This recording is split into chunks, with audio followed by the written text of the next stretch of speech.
El consumo de las nubes, la inversión en el piso. Segundo producto de exportación colombiano hoy, después del petróleo, es la gente. Entonces estamos en manos de un gobierno que piensa que la manera de liderar a Colombia es a punta del cuento, es a punta de historias. La reforma laboral ahora es la excusa para una consulta popular. ¿Usted va a ser presidente o no, doctor Mauricio? Yo voy a ser el presidente colombiano.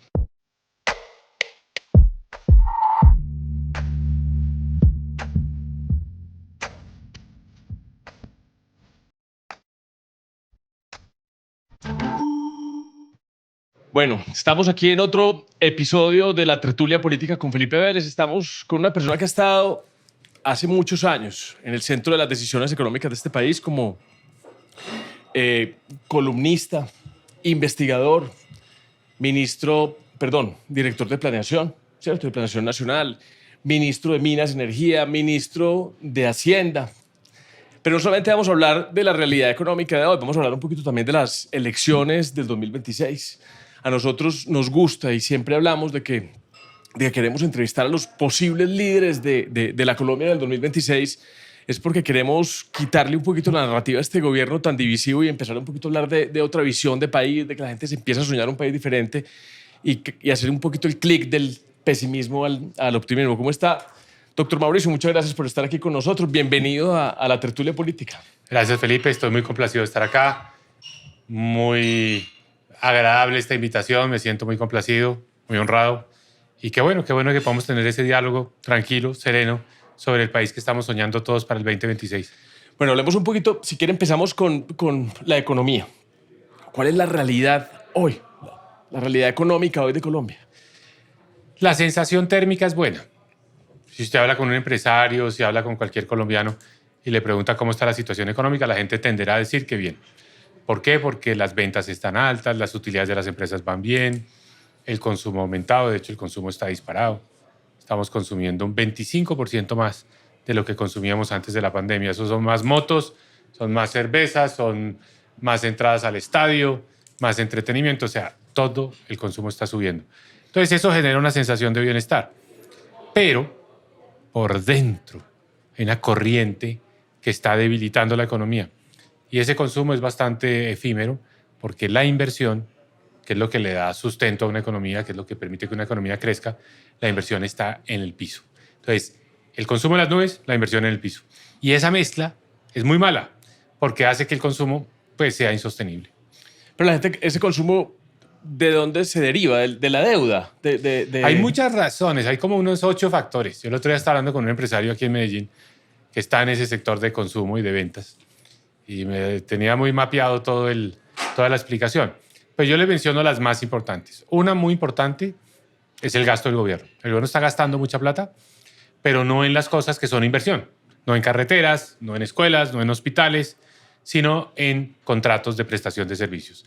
Eso es traer gente a trabajar al gobierno a cambio de un contrato de 3, 4, 5, 6 meses.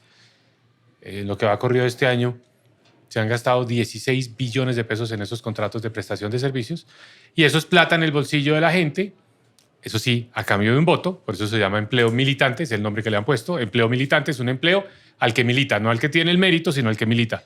Ese empleo militante es plata en el bolsillo, eso es gasto. Entonces, eso es un primer elemento que está detrás del consumo. Por cierto, eso está haciéndose no con la plata de este gobierno, sino con la plata futura, porque es deuda. No tienen la plata, entonces el gobierno se está endeudando para poder contratar esta mano de obra. Factor número 1. Factor número 2, las remesas que vienen del exterior, de los trabajadores colombianos que están en el exterior, se han duplicado en 5 años. Hoy en promedio 4 millones de familias en Colombia están recibiendo 1 millón de pesos al mes y eso es gasto. Pues con eso pagan el mercado, pagan el arriendo, pagan los servicios públicos. Eso también está explicando el boom de consumo. Por cierto, eso es malo porque estamos viviendo de la limosna. Como que nos mandan las migajas los colombianos que se fueron al exterior, se llevaron el capital humano, se llevaron la inversión que ellos tenían, porque era inversión en educación. Ellos van a aportar al crecimiento económico, pero de los otros países donde se fueron, Estados Unidos, España. A Colombia solo mandan. Es una aporte de subsistencia. Es una cosa de subsistencia. Es malísimo. El segundo producto de exportación colombiano hoy, después del petróleo, es la gente. Ya no es el carbón, ya no es el café, es la gente. Entonces, eso también explica el boom de consumo acá. Y un tercer elemento, que es un poco de suerte, es que tenemos la producción histórica más alta de café en los últimos 30 años realmente. y los precios, esos sí, históricos, en toda la historia, en todos los años, los precios del café más altos. Entonces, el valor de la cosecha cafetera, que es muy importante para el consumo en todas las zonas cafeteras del país, que ya son muchas, desde Nariño hasta la Sierra Nevada de Santa Marta, ese ingreso cafetero también se vuelve consumo. Entonces, todo eso suma para explicar, tenemos un auge, un boom de consumo. Pero al mismo tiempo, una crisis de inversión, que es producto de que los empresarios no ven la confianza suficiente, sienten que hay mucha incertidumbre y la inversión está hoy. Si en el 2014, en la época que yo fui ministro de Hacienda, el país invertía 24 pesos de cada 100 que producía, hoy invierte solo 16 pesos de cada 100 que produce. Entonces ha habido una caída muy fuerte en la inversión en Colombia y ese es el peor indicador, el peor termómetro, porque quiere decir que a futuro no vamos a poder crecer, porque cuando uno invierte poco, pues no crece. El Banco de la República ya dijo que a largo plazo el mejor desempeño posible para Colombia es un crecimiento del 2.7%, eso no es nada. Así no nos vamos a desarrollar y producto de la caída de la inversión. Entonces, fíjese el contrasentido en el que vive Colombia hoy. Una sensación positiva, una sensación térmica de que la temperatura está bien, pero en el fondo una situación que los cimientos se están resquebrajando. Pero entonces, ¿cómo evaluamos el gobierno Petro en el tema económico? Porque no tiene caja, porque la caja no alcanza para nada, porque nunca hay plata para proyectos, porque no llegan los recursos a las regiones, a los proyectos históricos de alimentación escolar, del bono pensional. Sí. A ver, el gobierno no se va a caer, el pacto histórico no va a perder las elecciones del 2026 por cuenta de la economía, si esa es tu pregunta, Felipe. Ese no va a ser el detonante, porque no va a haber todavía una crisis económica. Lo que es curioso es que va a haber una crisis económica que se está incubando. O sea, lo que viene después es muy malo, porque esto no es sostenible. La deuda se va a volver demasiado grande, con un crecimiento económico muy bajo, va a ser difícil pagar esa deuda, pero esos son los problemas post-Petro.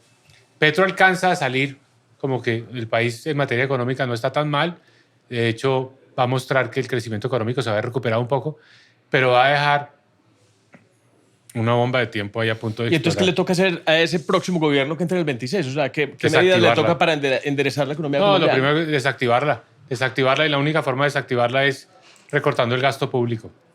O sea, aquí no hay alternativa. Aquí el gobierno que llegue le va a tocar recortar en una cantidad de entidades, acabar con el Ministerio de la Igualdad, acabar con la UNP, acabar con una cantidad de fondos que existen dentro del gobierno. Yo propongo también acabar con la Unidad de Gestión de Riesgo de Desastres, que ha sido el foco de corrupción. Le va a tocar acabar con los contratos de prestación de servicios. Al próximo gobierno le va a tocar hacer un ajuste fiscal importante y esa punta de reducción del gasto público. Un poquito hecha la analogía, no muy distinto de lo que le tocó a Milei en Argentina. Un recorte fuerte del gasto. Un recorte fuerte del tamaño del Estado. Sí. Ahora, no es costoso económicamente ese recorte porque eso a su vez genera confianza y esa inversión que hoy está postrada se recupera porque ya el empresario dice, bueno, ya veo el panorama más claro, ya veo un gobierno más amigo del sector privado, ya veo un gobierno con unas finanzas sostenibles, ya veo a unos mercados dispuestos a financiar a Colombia más barato porque hoy le están cobrando... Y llega una inversión rápida que puede ayudar a enderezar la economía. Y es que hoy le están cobrando a Colombia por un bono a 10 años 12,5% de intereses. Eso es altísimo para un país que siempre ha pagado su deuda. Colombia debería estar pagando 9%. Y esa diferencia en la tasa de interés que nos cobran a nosotros, la pagamos con cargo a nuestros impuestos. Y son carreteras que dejamos de hacer, hospitales que dejamos de hacer. Entonces, en el próximo gobierno también va a haber una especie como de círculo virtuoso. Usted hace el ajuste, pero al mismo tiempo se gasta menos plata en intereses y le da tranquilidad, estabilidad, certezas al sector privado para que invierta. Bueno, nosotros hemos escuchado que usted suena en la baraja de los posibles candidatos presidenciales. ¿Usted va a ser presidente o no, doctor Mauricio? Yo voy a ser el presidente colombiano. Porque va a ser el presidente por dos razones. Una, porque el país quiere unirse. El país quiere encontrar más bien unos elementos que le permitan avanzar y progresar y transformarse, no producto de la polarización y de los odios y de los antagonismos, sino de un poquito como una familia disfuncional que necesita parar la peleadera y trabajar por unos propósitos comunes. Eso soy yo, esa es mi vida, esa es mi experiencia. Y yo creo que también porque el país quiere esa voz sensata. O sea, nosotros estamos en manos, Felipe, digámoslo la verdad, de unos embaucadores, una gente que está dedicada a la palabrería. Son realmente unos culebreros. a todo problema que hay en Colombia le salen con un discurso, desviando la atención, encontrando culpables donde no los hay. El gobierno nunca hace una autorreflexión porque no me salieron bien las cosas, en qué me equivoqué. Es el gobierno que yo digo es más incompetente a la hora de tratar de rectificar, nunca va a rectificar. Entonces estamos en manos de un gobierno que piensa que la manera de liderar a Colombia es a punta del cuento, es a punta de historias. Entonces yo creo que Colombia quiere una voz sensata, una voz serena, práctica, que además diga las cosas como son, diga la verdad, y que pasemos de este gobierno de tanta incertidumbre a un gobierno de certezas. ¿Y usted por qué decidió asumir como ese reto en este momento? Hombre, porque siento que el 2026 va a ser el año de las elecciones más importantes de mi vida. O sea, yo llevo votando por ahí desde los años 80, creo que el año 86 fue la primera elección en la que voté. Y todas las elecciones son importantes, pero las del año entrante son trascendentales porque yo creo que es como, hay una disyuntiva. La historia se puede dividir en dos. Nos vamos por un modelo estatizador, un modelo, digamos, de izquierda, un modelo que va a meter a Colombia en una senda donde al mismo tiempo se va a debilitar la democracia, porque ténganlo por seguro que el pacto histórico en su versión 2.0, ahí sí va a tratar de cambiar la constitución, va a tratar de reintroducir la reelección. O sea, va a ser un gobierno al estilo Venezuela, que va a querer estar por 20 años porque siempre trabajan con el argumento de que 4 años no son suficientes para cambiar la historia de Colombia en 2, que es lo que quieren. Pero cambiarla para mal, porque eso no es avance, eso no es progreso, es todo lo contrario, retroceso. O sea, estatizar a Colombia es un retroceso. La salud en manos del Estado es un retroceso. Las carreteras en manos del Estado es un retroceso. No creen en la universidad privada. Los estudiantes de la universidad privada les quitaron los créditos, en fin. Entonces, son demasiado importantes. Estamos dando como un paso atrás, unos 30 años. Sí, total. Entonces, ¿qué te digo yo? Yo no me quiero quedar en una torre de marfil, que es una universidad. Tengo una posición muy cómoda, o sea, y muy buena. Estoy muy contento. Soy profesor de la Universidad de Columbia. Manejo una maestría. Sí, ¿qué más quiere uno? Es muy bueno. Pero a mí me mueve mi país ante todo. Y digo, yo no puedo ser el colombiano que en 10 años o en 20 años mira para atrás y dice, ¿y qué hice yo en el 2026? ¿Qué hice yo para tratar de enderezar las cosas? ¿Qué hice yo para tratar de evitar que Colombia se fuera por ese mal modelo que es lo que hemos visto en Venezuela hace 20 años? Yo le quería hacer una pregunta como de mecánica. Bueno, ¿ustedes cómo se imaginan entonces el tema de mecánica, del apoyo popular, de cómo usted se quiere convertir en presidente? Pero primero le quería preguntar algo que me dio curiosidad. ¿Por quién votó en el 86? ¿Por Álvaro Gómez? ¿Por Belisario? ¿Por Galán? Buena pregunta. Perdón, por Belisario, no, por Barco. Sí. Barco. Bueno. Álvaro Gómez, Galán. Hice un voto simbólico. Yo estaba recién salido de la universidad, mis primeras elecciones. Y el país en ese momento estaba buscando un nuevo espacio político para que los sectores de izquierda entraran más bien en la vida democrática. Y había un candidato. Ni siquiera le seguí muy de cerca cuáles eran sus propuestas, pero quería votar en la dirección de que la izquierda pudiera tener un espacio democrático. Y voté por Bernardo Jaramillo. No sé si usted se acuerda. Sí, Bernardo Jaramillo Osa. Sí, que después lo mataron.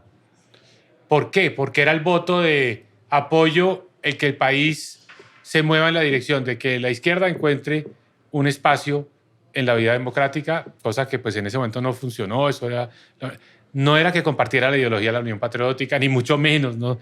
Usted sabe que yo soy centro derecha.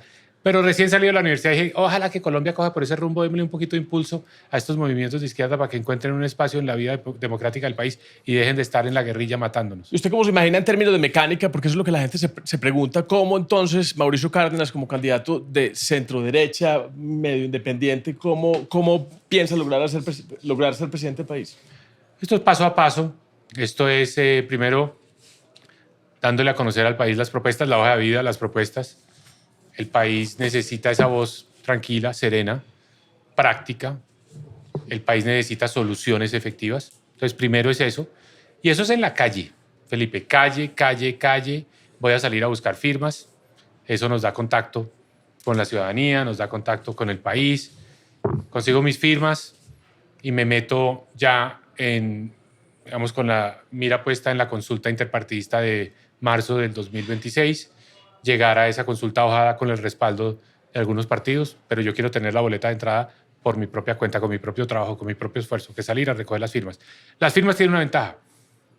exigen estar en la calle todo el día. Entonces los próximos 4 o 5 meses va a estar en la calle todo el día, buscando hablar con los colombianos, oyéndolos y pidiéndoles su apoyo, firmando para que yo pueda ser candidato. ¿Y usted qué le dice, por ejemplo, a alguien que nos esté viendo y oyendo en este momento y ante ese clamor ciudadano, que yo creo que la gente tiene como esa angustia de decir, bueno, nos tenemos que unir todos? ¿Usted qué le diría a esa persona que envía ese mensaje como de urgencia? No, es que nos tenemos que unir. Que tranquilos, que no es el momento porque todavía no hay un candidato o candidata que haya despegado y que esté, digamos, ya que sea el obvio, que es la persona que queremos que gobierne Colombia. No, dejemos que cada quien surta su proceso, que cada quien tenga el espacio para darse a conocer, para mostrar sus propuestas, entre otras cosas, porque aquí se trata de ganarle al petrismo, en últimas, a ese modelo estatizador, a ese modelo que nos quiere invadir, que nos quiere quitar libertad, que nos quiere poner en manos del... O sea, lo que ellos quieren es que el país sea un país no de oportunidades, no de mérito, sino más bien del favor de un padrino, que es el que le consigue el cupo en la universidad o le consigue la cita médica, que es cuando el Estado toma el control de todo. Es el modelo que les gusta a ellos, empodera mucho a los políticos y, por cierto, es un caldo de cultivo de la corrupción. Entonces, nos tenemos que oponer a eso y tenemos que decir, nosotros queremos en un país donde haya educación, donde haya innovación, donde las personas puedan por sus propios méritos progresar, que no le deban el favor a nadie. Y ese es el país que yo represento, lo que he trabajado. Yo lo que me he dedicado toda la vida es a impulsar gente, a impulsar carreras. Y nadie me debe nada. Ni yo voy a pedirle nada a nadie. Todo el mundo ha hecho sus carreras exitosas y me siento feliz. Esa es como la mayor gratificación. Entonces yo quiero eso es para toda Colombia. Que Colombia diga, no a que le queden debiendo el favor a nadie, sino que cada quien haya logrado encontrar una forma de impulsarse. Ese es el país que yo quiero construir a partir del 2026. Ahora, necesito tiempo para explicarle a Colombia cuál es esa visión y sobre todo decirle a Colombia, mire, este no es un país fácil para gobernar. Este gobierno va a dejar una cantidad de crisis ahí ya prácticamente a punto de explotar. Necesitamos un gobierno, un presidente que sepa, que haya tenido experiencia. A mí me gusta, en mi experiencia, haber tenido que tomar decisiones difíciles, de esas que la gente le dice, es que ¿cómo es posible que usted subió el IVA? ¿Sabe que sí? Subió el IVA. ¿Pero por qué? Porque si no lo hubiera subido, estábamos peor. Estábamos peor porque en ese momento Colombia se había quedado sin los ingresos del petróleo y la decisión no era si tener IVA o no. La decisión era, quitamos la gratuidad en la educación, quitamos los beneficios de la salud, suspendemos el modelo de las 4G para hacer carreteras. O sea, esa era la decisión. Quitamos familias en acción. Entonces, no son decisiones fáciles. A mí me gusta el político que muestra capacidad de haber tomado decisiones difíciles, porque eso es lo que va a necesitar Colombia hacia adelante. Entonces, una frase muy buena de Gaulle. Gobernar no es escoger entre lo bueno y lo malo. Gobernar es escoger entre lo malo y lo menos malo. Y tener la capacidad de explicarle a un país por qué hay que irse por una ruta y no por la otra. Esa capacidad no la tiene quien dice hoy, oiga, yo soy un outsider y yo aprendo rápido y no importa que yo no sepa porque yo llego con buenas intenciones. No. Estos se van a necesitar más que buenas intenciones. Se van a necesitar saber cómo manejar la clase política, cómo sacar leyes, cómo armar coaliciones, cómo tener prioridades, cómo saber escoger bien un gabinete. Eso solo lo da la experiencia. Bueno, entonces, ¿a usted le gusta tomar decisiones difíciles? Le voy a hacer una pregunta difícil. Dale. Usted hablaba del petrismo. Entonces, usted fue parte del gobierno Santos. ¿Usted qué opina de esa representación que tiene el santismo en el gobierno de Petro, digamos, a través de figuras como Claudia López? ¿Usted se siente representado, por ejemplo? No, en absoluto. A mí no me gusta que un grupo de personas que trabajaron en la administración Santos, ellos por su propia cuenta, no tengo la menor idea con qué criterio, que hayan llegado a darle un apoyo al gobierno de Petro. Me parece que se equivocaron, me parece que el gobierno de Petro resultó un gobierno no solo malo en términos de resultados, sino un gobierno perjudicial en términos de lo que le ha dado a Colombia. Le ha dado división, le ha dado odio, le ha dado polarización. A mí la verdad me duele que personas con las que trabajé y que tuvimos una relación cercana hayan hecho parte de ese proyecto político Gustavo Petro, porque es un proyecto político muy equivocado para Colombia. Pues sí, y digamos que figuras que dan lugar pues, a interpretaciones muy directas. Y es, por ejemplo, pues Antonio Sanguino fue parte del gabinete de Claudia López. No sé, hay representaciones que la gente hace. Pero voy a contestarle la pregunta también por otro lado. A mí me parece que eso demuestra que eso no es santismo como tal, porque yo trabajé con Santos y yo me he dedicado desde el primer día a hacer antipetrismo. Lo mismo veo en Germán Vargas Lleras, que también trabajó con Santos. O sea, hay mucha gente que trabajó con Santos que no comulga con este gobierno, María Ángela Holguín, la canciller. O sea, entonces decir que es que el santismo está apoyando al petrismo y que hay un petrosantismo, pues ahí sí yo no me siento identificado porque francamente hablando no es lo que veo. Ni en ningún momento he recibido ninguna insinuación, un comentario de que es que hay que apoyar a Petro. No, nada, nada. Entonces, creo que eso del petrosantismo es más bien una manipulación para tratar de descalificar a Santos que una realidad. Santos a mí nunca me ha dicho nada, no tengo nada que decir en términos de que si me ha impulsado en una dirección o en otra. Ahora que yo quiero ser candidato presidencial, nunca me ha hablado de eso. No es una persona que esté detrás de eso, que me diga hay que hacerlo, metas. No, nada. Él no se mete en absoluto en eso. Entonces, bueno, yo siento que con el santismo, la gente se imagina que hay una cosa que es el santismo y yo la verdad no lo siento, no lo veo. Porque cada uno se mueve por su propia cuenta. Y yo que siento que fue mi experiencia con Santos, una buena experiencia de aprendizaje. Me enseñó, fui su ministro de Hacienda, creo que hice una muy buena tarea. Y esa experiencia, así como la que tengo que haber trabajado con Pastrana, fui ministro de Pastrana y ministro de Gaviria, también me enseñaron mucho. Pero yo estoy aquí pues no sé si suena un poquito arrogante y petulante, pero yo estoy aquí es por mi propio proyecto político. No el de Santos, ni el de Pastrana, ni el de Gaviria, el mío y el de Colombia. Bueno, yo le quiero hacer unas preguntas acerca de las reformas, ¿cierto? Hay una cantidad de reformas que este gobierno ha presentado que uno no sabe si son reformas reales, si de verdad quieren cambiar el estado de las cosas o si son puntos de honor. Entonces, yo creo que la gente a veces no entiende para bien o para mal qué es lo que este gobierno quiere cambiar. Yo le quisiera preguntar a usted de manera muy rápida, sobre todo que la gente pueda entender. Hay, por ejemplo, ahora en curso una reforma pensional que tiene todas las críticas, son muy técnicas. ¿Cuál sería esa visión del sistema pensional que Mauricio Cárdenas imagina para Colombia? Bueno, la pensional ya pasó, ya fue aprobada, está en revisión de la Corte Constitucional. Yo tengo la impresión de que esa reforma va a ser lo mejor que va a dejar el gobierno de Gustavo Petro. O sea, ese es el punto más alto. Es una reforma, no es perfecta, pero es una reforma que ayudó a despejar una cantidad de dudas y de preguntas que había sobre cómo deben coexistir el sistema público y el sistema privado. Yo tenía otra visión de que el sistema público fuera una base, un primer pilar, hasta un salario y medio de cotizaciones y después ya el sector privado. Este gobierno se subió, pero no importa. Lo del fondo es que se precisaron unas reglas de juego en materia pensional que eran problemáticas y creo que para el país eso ha sido bueno. Pero la única reforma buena del resto de este gobierno, pues yo creo que se le acabó la gasolina, la capacidad de llegar a acuerdos y ha presentado unas reformas que no son buenas. Entonces, hablemos de la reforma de la salud, hablemos de la reforma laboral, que realmente son las dos reformas que están sobre la mesa en este momento. Hablemos de la reforma laboral. La reforma laboral ahora es la excusa para una consulta popular, ¿cierto? Yo creo que es muy importante poder hablar en términos como, por ejemplo, pasó con la reforma pensional, hablar un poquito de la edad de jubilación, de las pensiones altas, que yo creo que tampoco se corrigieron en la medida que tocaban ninguna de las dos cosas. No se hubiera requerido de pronto una reforma tan extensa y tan controversial que algunos sienten que su ahorro no está ahí. Bueno, cierto, yo creo que se pudieron haber corregido esas dos cosas de otra manera. Lo mismo pasa con la reforma laboral. Necesitamos un sistema laboral, yo creo que más flexible. Necesitamos reconocerle también a los trabajadores unos derechos. Entonces, usted, desde su punto de vista, ¿cuál cree que es ese sistema laboral ideal que necesita Colombia? Mira, aprovecho para hacerte un comentario cerrando el tema de la pensional que me hiciste pensar en eso. Petro fue una oportunidad perdida porque Petro, teniendo semejante respaldo popular, llegando como un presidente con un apoyo sobre todo de la izquierda, hubiera perfectamente podido poner sobre la mesa el tipo de conversaciones que son muy difíciles. Aumentar la edad. Aumentar la edad de jubilación. Esas conversaciones son muy difíciles. Pero un presidente visionario que quiera pasar a la historia, que quiera resolver problemas. Esa es la verdadera reforma. Esa es la verdadera reforma. Eso es como cuando Nixon fue a la China. O sea, el único que podía ir a la China era el republicano de derecha, ¿no? Que dijo, voy a tener relaciones con los comunistas. Ninguno de los de centro izquierda, los demócratas, lo hubiera podido hacer. Entonces, Petro le faltó eso, perdió su oportunidad porque creo que tiene un problema de personalidad y es que vive muy convencido de que él es la verdad, de que su visión, su intuición, su instinto es sinónimo de verdad. Y no se sale de ahí. Entonces, le falta la capacidad de oír, de asesorarse, de leer, de estudiar. Es demasiado guiado por su instinto. Entonces, su instinto y sus dogmas. Y sus dogmas, totalmente.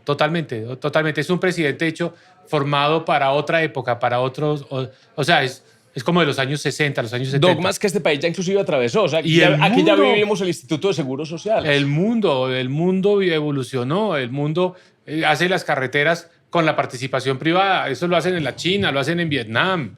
El mundo sabe que para generar energía necesita inversión privada. Lo hacen en todos los países.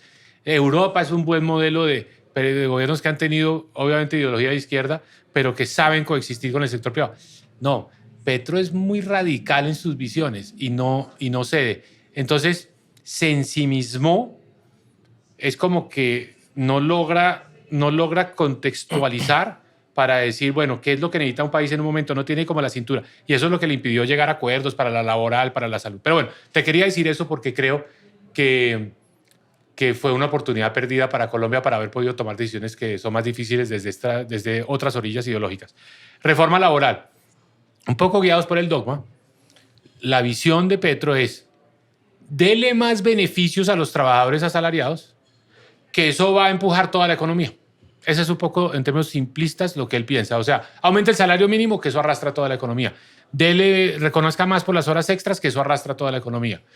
Cuando en realidad se sabe que si usted sube mucho los beneficios de ese porcentaje de trabajadores que es relativamente pequeño, que son los asalariados, que son los formales, que son los que tienen todos los beneficios, los aleja cada vez más de una cantidad de personas que viven en la informalidad y que les cuesta mucho trabajo subir allá. Entonces usted les puede subir los beneficios a los que están sindicalizados, pero deja un mundo de gente por fuera y cada vez más gente. Entonces, ¿qué le ha pasado a Petro?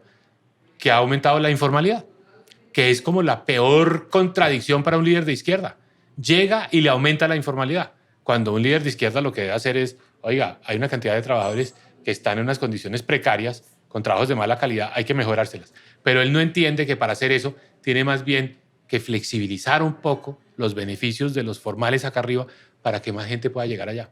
Son dos visiones completamente diferentes, son dogmas. Ese dogma él es un inamovible en él.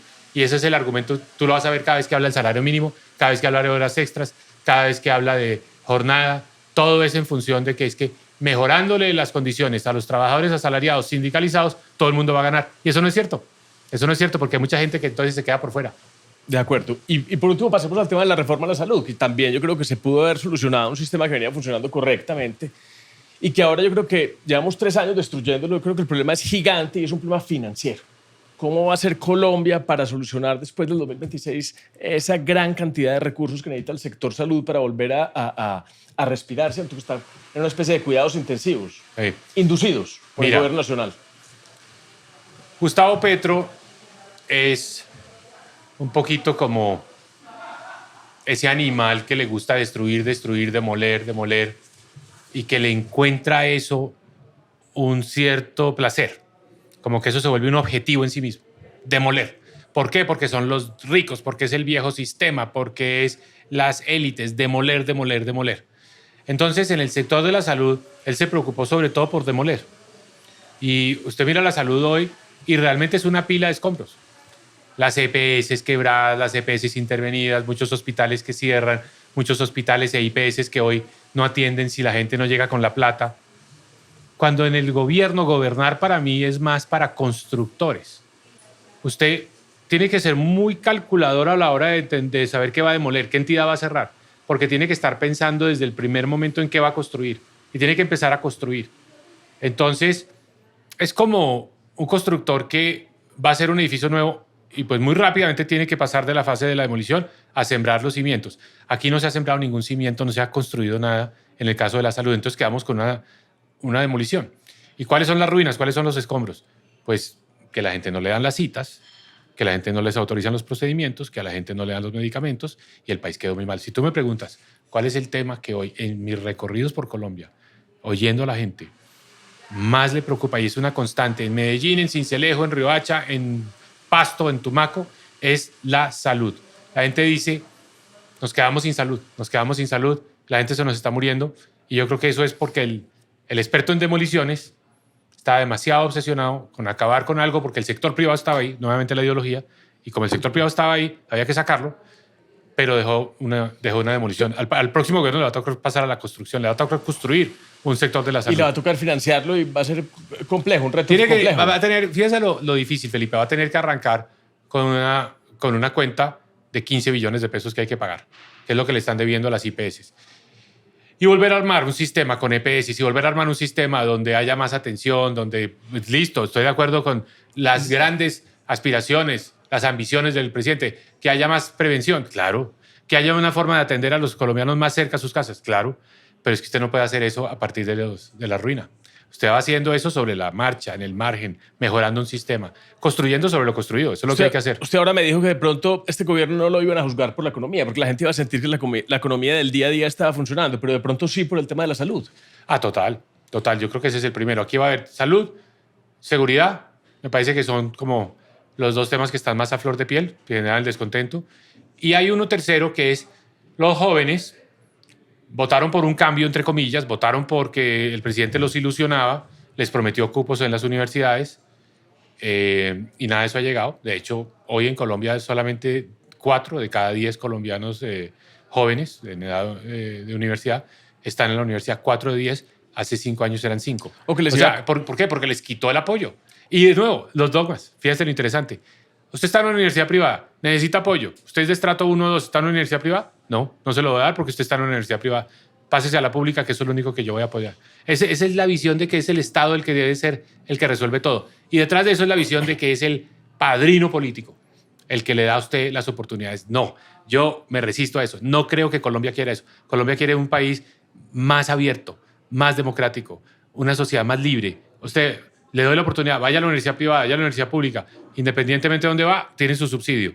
Y usted se va labrando su propio camino sin deberle favor a nadie. Y creo que eso ni siquiera, o sí parte del dogma, pero también parte de la negligencia, de la falta de saber administrar correctamente, porque esa promesa de que iban a condonar los créditos del ICETEX y el ICETEX ahora ni siquiera tiene con qué financiarse. Y ni siquiera está dando los créditos subsidiados a los estudiantes. Entonces, qué buen punto ese. Me gusta mucho, Felipe, muy astuto el punto. Y es, no solo es dogma, sino es como una peor mezcla que eso, que es cuando usted es dogmático, pero al mismo tiempo inefectivo, no tiene método. Incompetente es la palabra. Sí, incompetente, no tiene el rigor, no tiene la disciplina. O sea, yo he estado mucho tiempo en gobiernos y he aprendido. Y gobernar es duro. Gobernar es duro porque es mover una máquina muy pesada. Entonces usted tiene que empezar muy temprano y terminar muy tarde.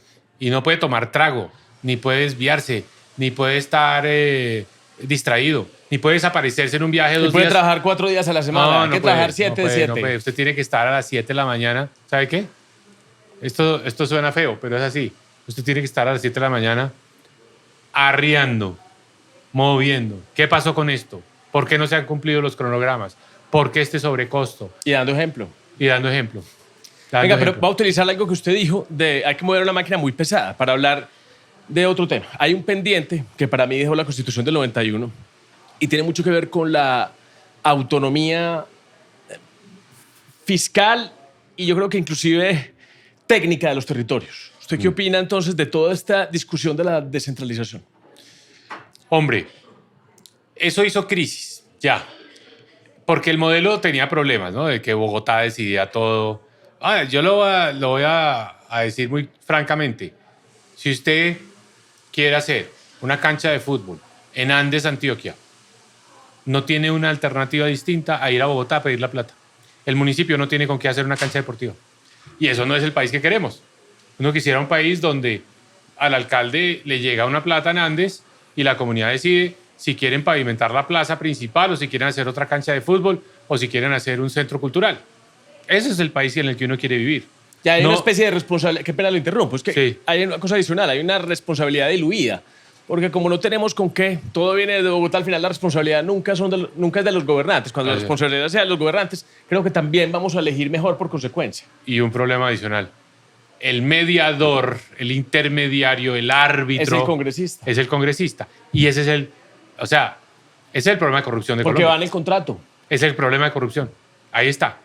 Entonces, yo sí creo en un modelo donde haya más recursos para los departamentos, más recursos para los municipios, más recursos de libre destinación, que se decida en qué quieren invertir. ¿Quieren hacer vías terciarias? Perfecto. Ahí están los recursos. Pero, ¿dónde está el problema?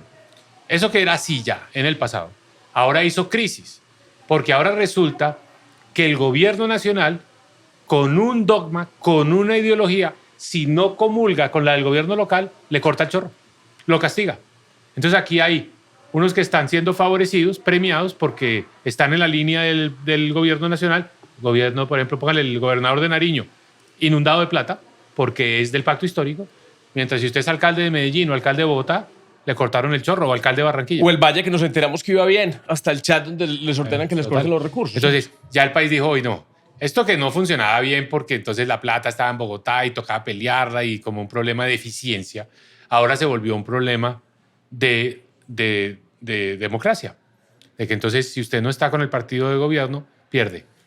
Entonces ya el país dijo, no más, no me aguanto más este cuento del bogocentrismo, necesito pasar a otro modelo. Entonces, viene una reforma constitucional que aprobó todo el Congreso, quería estar en esa foto, incluyendo el presidente Petro, se fue metiendo, pues no era el promotor inicial, pero se dio cuenta que eso tenía un dividendo político y se volvió la bandera política de Juan Fernando Cristo. Porque era una reforma que nadie quería oponerse y todo el mundo estaba en la foto y es, va más plata para las regiones. Vamos a pasar del 24% de los ingresos de la nación al 39% van para las regiones. ¿Quién se va a poner a eso? Más plata para las regiones. Pero eso era obviamente una reforma incompleta, porque la reforma completa trata el tema de verdad difícil. Y es, bueno, va más plata para las regiones. Pero ¿qué funciones que tiene el gobierno nacional hoy pasan a ser responsabilidad de los departamentos y los municipios? Es parte de la ley de competencias. Que no se discutió. Y de capacidades, que yo entonces, creo que también tiene que ser un adicional. Claro, no, entonces tiene que ir al tiempo. Va la fuente, va el uso. Va el recurso, va la competencia. Va qué es lo que usted va, cuál es su responsabilidad. Eso hay que discutirlo a tiempo. Y por supuesto, entonces ahí vamos a tener que discutir, listo, van más recursos, pero entonces los departamentos y municipios se deben encargar de las universidades, de las vías terciarias, de una cantidad de funciones que hoy tiene el gobierno nacional. Tenemos esa discusión seria. Yo como presidente de Colombia voy a decir, arranquemos a dar esa conversación, más descentralización sin duda, de todo, de recursos y de tareas y responsabilidades. ¿Y cuál sería esa gran reforma estructural que usted haría? Hombre, yo en materia económica, lo más importante es el recorte del gasto, indiscutiblemente. También quiero pegarle una peluqueada a la regulación, a simplificar trámites. Me parece que con los colombianos estamos aburridos, por no usar una palabra más fuerte, con las notarías. Todo tiene que ir a una notaría, todo requiere un trámite, pues tenemos que simplificar. Entonces esa es como una tarea pendiente, pero te voy a decir una que es la más polémica y que quizás va a generar una reacción negativa en muchos sectores. Pero esto de la consulta previa nos salió mal a Colombia. Eso era una idea original, que era una buena intención de escuchar a las comunidades en las zonas donde se hacen los proyectos de infraestructura, pues se volvió un gran chantaje. Nos ha costado mucho en términos de crecimiento, de carreteras, de energía, de obras de infraestructura. Ha sido muy mala para Colombia. Se han beneficiado unos grupos muy pequeños de estas comunidades minoritarias, de los indígenas, de los rom, de los afro, y yo creo que eso hay que suspenderlo. Y el argumento para suspender esa consulta previa va a ser que si no hacemos algo, el país va a tener un racionamiento eléctrico porque los proyectos de La Guajira, de energía solar, energía eólica, no avanzan y necesitamos liberarnos de esa consulta previa para para evitar un apagón. No, eso es muy importante. Eso está cooptado por unos poderes que inclusive son los que están beneficiando supuestamente de las consultas previas que deben beneficiar a las comunidades. Te digo que ¿Qué poderes hay detrás? Sí, totalmente. Y son unos pocos. No son las comunidades, son los tipos que se apropian de la representación de esas comunidades. Son personajes que están ganando, que cobran. Y entre otras cosas tienen una especie de carrusel. Porque hacen la consulta previa. Van 3 líderes representando a toda la comunidad. Se termina después de 2 años la negociación de la consulta previa y aparece un cuarto líder levantando la mano diciendo, a mí no me tuvieron en cuenta, hay que empezar de cero otra vez. Ha pasado así. Y el proyecto no se hace.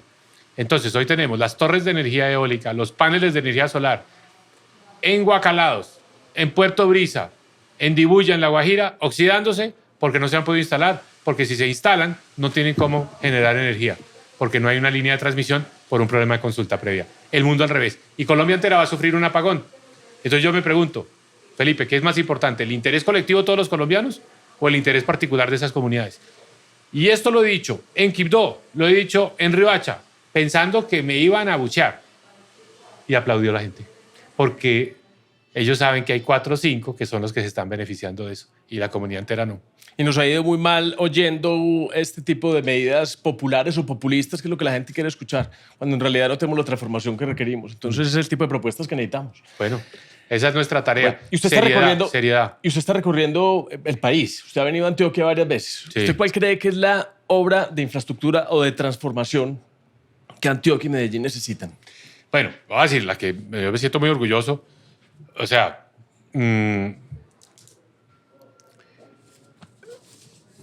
yo soy antioqueño, nacido en Bogotá, pero de familia 100% antioqueña. Llevo como el ADN paisa en mi esencia, ¿no? El tema de trabajar, de esforzarse, de madrugar, de los valores familiares. O sea, eso soy yo. Eso es la persona que yo soy.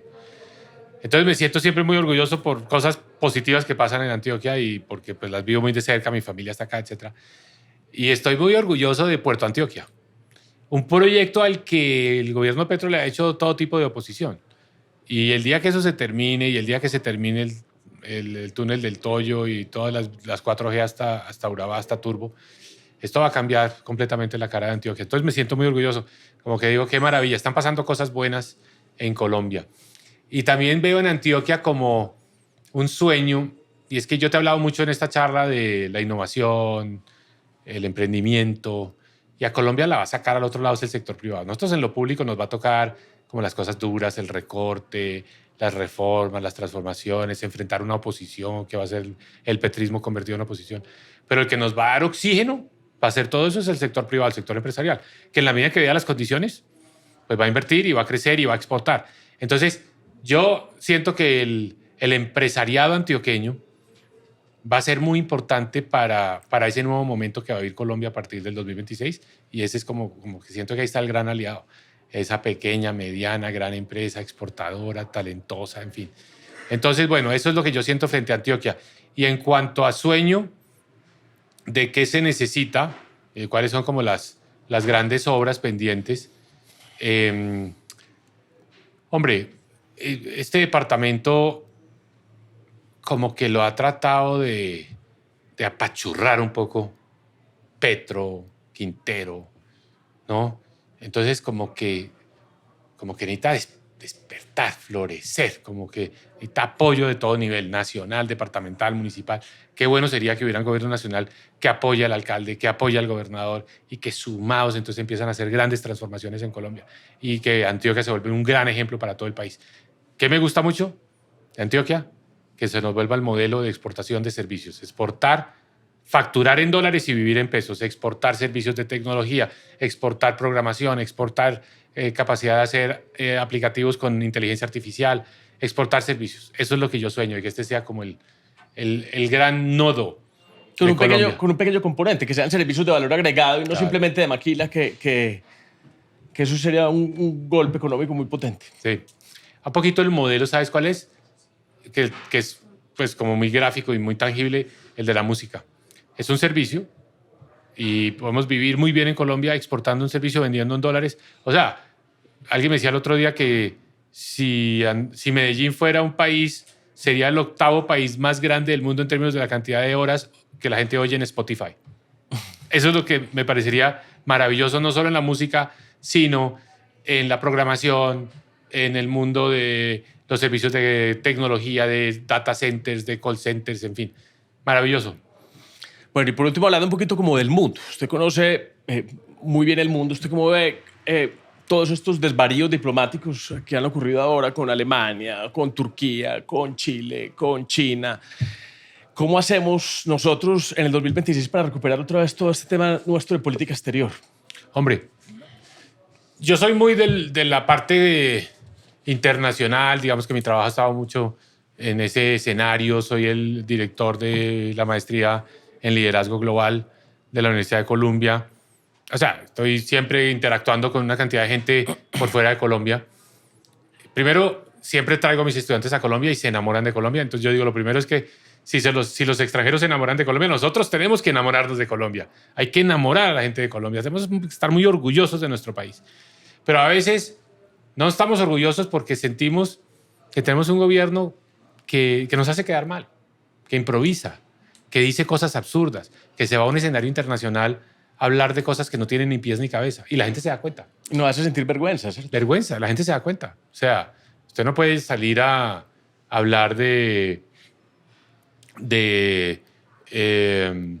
que va a construir un ferrocarril elevado para la alternativa al Canal de Panamá. La gente sabe que eso es una utopía. En fin, no sé. Conclusión. Tenemos que volver al pragmatismo. Y para mí, pragmatismo en este momento tiene una lectura muy puntual y concreta. Y es, no es el momento para estar provocando la ira de Donald Trump. La ida a China, el anuncio de firmar un acuerdo, ser parte de la ruta de la seda, era totalmente innecesario. Esto era deliberado de Gustavo Petro para que Trump mordiera el anzuelo y reaccionara para Petro poder decir, para victimizarse, para él decir, no solo tengo a las élites de Colombia, a los medios de comunicación en Colombia, todos a los neoliberales en contra mía, ahora también al imperialismo de Estados Unidos. ¿Para qué? Para él pescar en río revuelto diciéndole a la base, yo soy una persona que estoy tratando de hacer las cosas bien, pero miren, no me dejan. Entonces él quería provocar a Trump, para eso se fue a la China. No salió con nada. Trump afortunadamente de manera inteligente no ha mordido el anzuelo, pero ojo que Trump también tiene una personalidad volátil, ¿no? Y en cualquier momento le reacciona. ¿Y usted qué haría en ese escenario de la relación con Estados Unidos, en esa imposición de tarifas, en la guerra comercial? No, tenemos que ser prácticos, como ha hecho la presidenta de México. O sea, mientras esto dura en Estados Unidos, para nosotros el mercado de Estados Unidos es muy importante, no nos interesa que nos pongan ningún arancel, no tenemos que provocar, tenemos que estar siempre de un lado de vamos a estar tranquilos, vamos a entendernos, vamos a defender nuestros intereses, pero no vamos a ser el país que va a convertirse en la primera víctima, como quiso Gustavo Petro cuando hace ese anuncio, quiso que Colombia fuera entonces el país con el cual Donald Trump ensayaba toda su estrategia de subir aranceles, de sancionar, de poner visas, de aislarnos. Era totalmente innecesario. La política exterior más centrada de pronto en los hechos que en las discusiones innecesarias. Pragmático, sereno, tranquilo. Eso es lo que necesita Colombia. Y diversificar. Claro que necesita la relación con China. Claro que necesita la relación con Estados Unidos. Pero calmadamente, no en este escenario de que lo que busca es provocar. Porque, ¿qué pasa? La reacción de Trump podría haber sido, perfectamente hubiera podido ser, suba los aranceles a las flores, suba los aranceles al café, súbale los aranceles a las confecciones. ¿Y qué le pasa a Colombia? Pierde empleos. No hay nada que hacer, pierde mercado en Estados Unidos y el colombiano que trabaja en esas empresas, en esos sectores, pues queda en la calle. Eso es lo único que hubiera pasado. Y Petro hubiera quedado feliz porque dice, ahora sí ya estoy peleando contra el tío Sam y entonces es que es el imperialismo y por eso es que ese es el discurso que él quiere. Él está buscando generar ese caos para en medio de ese caos, pues en el fondo tratar de primero evitar elecciones. ¿Obtener algún rédito político? Sí, un rédito político que puede ser generar tanto caos en la situación de seguridad. Esto del minicaguán ahora en Tibú me deja un poco esa sensación. Él quiere generar un caos que eventualmente, y yo creo que él alberga esa esperanza en su cabeza, el país tenga un argumento él para decir no puede haber elecciones. Él obviamente quiere quedarse en el poder. Entonces, no podemos caer en la tentación. Colombia, próximos 12 meses, serenidad, despetricémonos un poquito, no le paremos tantas bolas. Elecciones, concentrémonos. ¿Quién va a ser el candidato del petrismo? Listo, que salga y lo vamos a confrontar, vamos a debatir. Al que sea. Roy Barreras, Luis Gilberto Murillo, el que sea. Venga, demos el debate. ¿Cuál es la propuesta suya para Colombia? ¿Estatismo? ¿Aislamiento? ¿Pelea? ¿Confrontación? ¿División? ¿Polarización? Listo. Venga, aquí hay una persona que se llama Mauricio Cárdenas que quiere algo distinto, que quiere una nueva ruta para Colombia, una ruta basada en lo que funciona, en la verdad, en las certezas, en una vida saludable, no una vida llena de intoxicación, una vida saludable, una vida de familia. Eso es lo que le quiero proponer a Colombia, así de sencillo. Bueno, Mauricio, nosotros cerramos acá siempre estos capítulos hablando un poquito de la vida personal de las personas que entrevistamos para que la gente los conozca un poquito más. Entonces, unas preguntas así rápidas, un poquito más personales. Cuéntenos de un libro que lo haya marcado usted en su pensamiento político. El de la vida de Abraham Lincoln, el equipo de rivales, o como se llama en inglés, Team of Rivals. Me gusta muchísimo, Team of Rivals. Es decir, cómo uno con sus rivales políticos puede armar una coalición para hacer grandes transformaciones. Abraham Lincoln. ¿Y quién lo escribió? Lo escribió Doris Gray. Es una historiadora muy famosa de los Estados Unidos. Bueno, está muy interesante. ¿Y qué canción lo representa a usted en esos momentos difíciles o una canción que le da ánimo? Que me da ánimo. Ahora en campaña todo el día por fuera de la casa. Hombre, a mí me gusta mucho la música, para empezar. Soy muy melómano. Momentos difíciles que he tenido en mi vida. Celia Cruz, La vida es un carnaval. Como para subir el ánimo. ¿Y usted de qué se arrepiente políticamente? Políticamente. Año 1997. Yo estaba muy joven, tenía 35 años.